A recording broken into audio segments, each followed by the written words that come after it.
பிரியமானவர்களே, இயேசு கிறிஸ்துவின் இணையற்ற நாமத்தில் உங்களை வாழ்த்துகிறேன். இந்த மன்னாற்றுடைய டெய்லி பாட்காஸ்டை கேட்கிற உங்கள் ஒவ்வொருவரையும் கர்த்தர் ஆசீர்வதிப்பாராக. ஆதியாகமம் 8வது அதிகாரம் 6 முதல் 8 வசனங்கள் இப்படியாய் கூறுகிறது. 40 நாள் சென்றபின் நோவா தான் பேழையில் செய்திருந்த ஜன்னலை திறந்து ஒரு காகத்தை வெளியே விட்டான். அது புறப்பட்டு பூமியின் மேல் இருந்த ஜலம் வற்றி போகும் வரைக்கும் போகிறதும் வருகிறதுமாயிருந்தது. பின்பு பூமியின் மேல் ஜலம் குறைந்து போயிற்றோ என்று அறியும்படி ஒரு புறாவை தன்னிடத்திலிருந்து வெளியே விட்டான் என்பதாக. காகமும் புறாவும், ரேவன் அண்ட் டவ் என்ற தலைப்பின் கீழ் இன்றைய மன்னாவை தியானிக்கப் போகிறோம். நோவா பூமியின் மேலிருந்து ஜலம் வற்றி போயிற்றா என்று அறிய முதலாவது காகத்தை அனுப்புகிறார். இந்த காகம் போக்குவரத்துமாயிருந்தது. ஜலப்பிரளயத்தில் செத்துப்போன மனிதர்கள், செத்துப்போன பறவைகள், செத்துப்போன மிருகங்களை ருசி பார்த்த பிறகு மீண்டும் பரிசுத்த ஸ்தலமாகிய அராரத் மலைக்கு வந்தது. பரிசுத்த ஸ்தலத்துக்கு போக்குவரவு செய்த துன்மார்க்கர் அடக்கம் பண்ணப்பட்டதை கண்டேன்.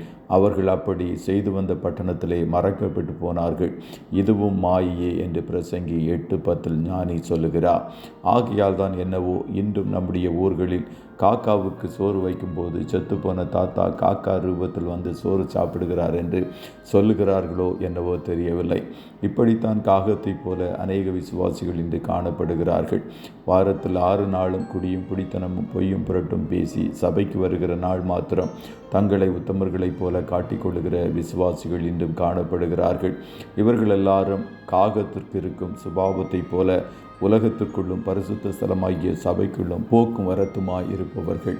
இந்த காக்காவின் சுபாவத்தை அறிந்த நோவா அடுத்த முறை ஜலம் வற்றியதா என்று அறிய புறாவை ஜன்னல் வழியாக அனுப்புகிறான். இந்த புறா காகத்தின் சுபாவம் உடையதாய் அல்ல. காகத்தை மாம்ச சுபாவத்திற்கு ஒப்பிடலாம், புறாவை ஆவிக்குரிய சுபாவத்திற்கு ஒப்பிடலாம்.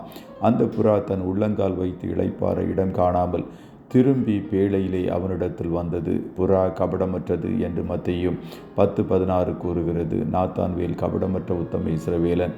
ஆவிக்குரிய விசுவாசிகளுக்கு உலகத்தில் இருக்கும் மாம்சீக காரியத்தில் நாட்டம் இருக்காது. கர்த்தருடைய வீட்டில் நீடித்த நாளாய் நிலைத்திருப்பதையே வாஞ்சிப்பார்கள்.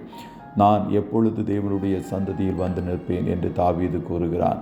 புறா மீண்டும் பேழைக்குள் வர தீர்மானித்தது. பேழைக்குள்ளேயே இருக்க தீர்மானித்தது. இப்படி கபடற்றவர்களாக ஆவிக்குரிய மாளிகையாக நாம் ஒவ்வொருவரும் எழும்ப வேண்டுமென்றே கர்த்தர் விருப்பமுடையவராய் இருக்கிறார். காக்காவின் சுபாவம் அல்ல, புறாவின் சுபாவமே நமக்குள் இருக்கட்டும். மாம்ச சுபாவம் அல்ல, ஆவிக்குரிய சுபாவமே நமக்குள் காணட்டும்.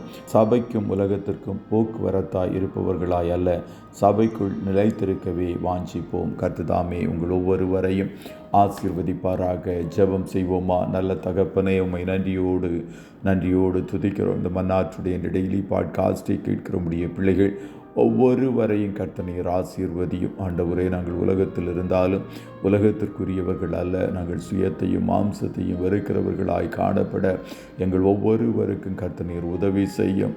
உம்முடைய சமூகத்தை குறித்தும் உம்முடைய ஆலயத்தை குறித்தும் அதிக வாஞ்சியுடையவர்களாய் காணப்பட கர்த்தரங்களுக்கு நீர் கிருபை பாராட்டுவீராக. இன்றைய தினம் உம்முடைய பிள்ளைகள் கையிடுகிற எல்லா வேலைகளையும் ஆசீர்வதியும். போக்கிலும் வரத்திலும் உடனிரும்.